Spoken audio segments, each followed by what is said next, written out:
दोस्तों, इस महासंकट काल में आप लोगों को बहुत मजबूरी में बुलाना पड़ा। मजबूरी इसलिए कि इस देश में जो कुछ बड़ी परीक्षाएं होती है, प्रतियोगिताएं होती है, उसमें जो प्रारंभिक जो परीक्षा होता है वो इंजीनियरिंग और मेडिकल के प्रवेश की परीक्षाएं होती है। क्योंकि 12वीं के बाद सबसे ज़्यादा बच्चे किसी एक परीक्षा में यदि सम्मिलित होते हैं वो जेईई और नीट में होते हैं। और ये पूरे देश को एक साथ जोड़ता है, पूरे देश को एक दूसरे से परिचित भी करवाता है। आज का जो माहौल है, जो समय चल रहा है, कल हम लोग जानते हैं कि देश में अभी तक की सबसे बड़े तादाद में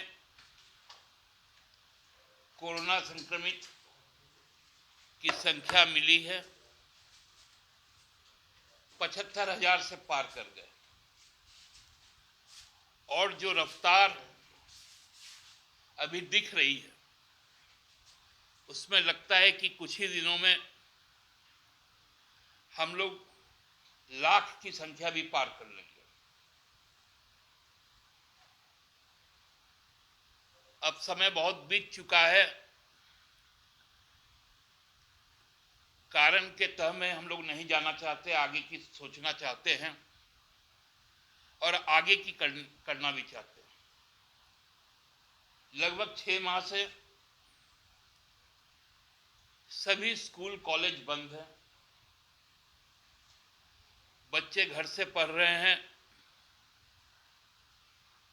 यहाँ फिर भी सेशन ऑनगोइंग है, लेकिन विश्व में कई देशों ने इस साल को जीरो सेशन करार दिया।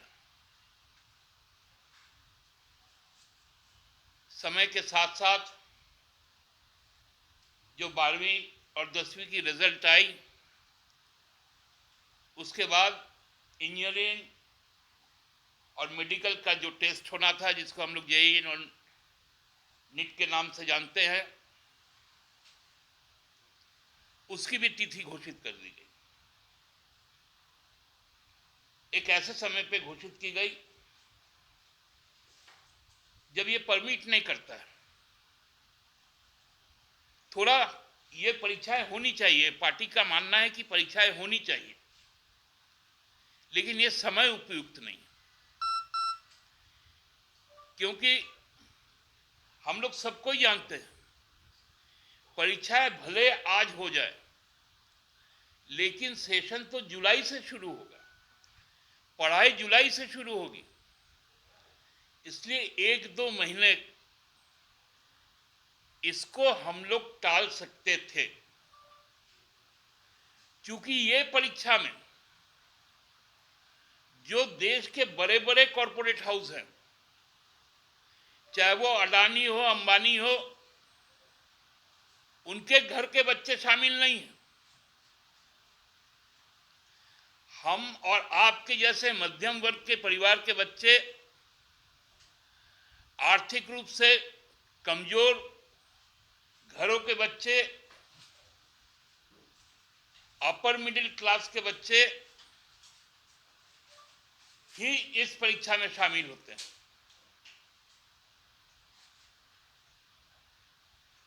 बहुत बड़े कॉरपोरेट हाउसेस के बच्चे इसमें शामिल नहीं होते। इसलिए सरकार को कोई फर्क नहीं पड़ता, केंद्र की सरकार को,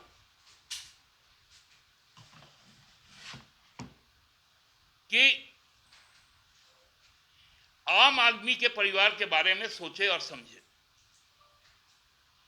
उनका दुख दर्द तो लगा हुआ है कॉर्पोरेट के साथ।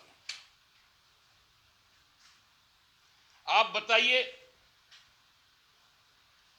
देश के हर जगह में होटल्स बंद हैं, लॉजेस बंद हैं, पब्लिक ट्रांसपोर्ट नहीं है, ट्रेनें नहीं चल रही हैं। वैसे हालात में बच्चे आएंगे कहां से? खासकर हमारा जो पिछड़ा राज्य है, आप लोगों को मालूम है कि हमारे राज्यों में केवल 5 जगहों पर सेंटर बनाया गया और पूरे राज्य के बच्चों को उसी में एक्युमुलेट कर दिया गया। गढ़वा के भी बच्चे रांची आएंगे, 200 किलोमीटर से ज्यादा की दूरी है, पब्लिक ट्रांसपोर्ट है नहीं। यदि प्राइवेट ट्रांसपोर्ट से आएंगे तो 10 से 12 हजार रुपए केवल उनको गाड़ी भाड़ा देना पड़ जाएगा। एक दिन पहले आना पड़ेगा, रुकेंगे कहां? और ये सभी 12वीं के बच्चे, चाहे हमारी बेटियां हो या बेटे हो, वो अकेले ट्रेवल नहीं करते हैं, उनके साथ उनके अभिभावक होते हैं। वो कहां ठहरेंगे? वो कहां जाएंगे?